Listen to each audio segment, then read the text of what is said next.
नमस्कार। आज जनवरी मास 16 तारीख गुरुवार। आज भागवत वाणी ब्रह्मा देवतागण को कहते जो लोके भगवान पापनाशिनी लीला कथा छाड़ी बुद्धि नाशकारी अर्थ काम संबंधी अन्य निंदित कथा सब शुणती से माने वैकुंठ लोक को जापारती नहीं।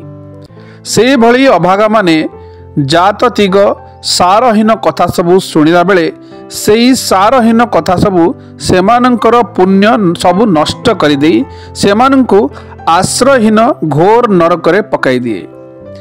आहा मानव जन्म वास्तव रे अति महिमान्वित।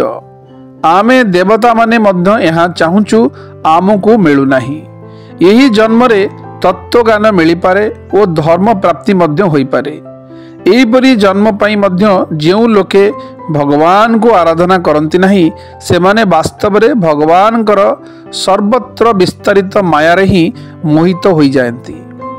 देवता देव श्रीहरि को निरंतर चिंतन करुथिबारु जेउ मानक ठारु जमराज मध्य दूरे रहंती।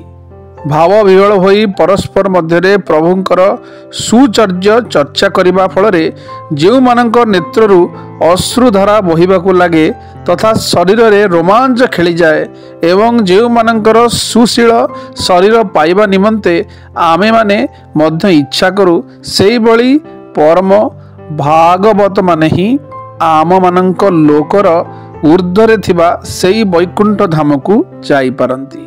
शुभ सकाळ दिनटी आपणकर मंगलमय हो।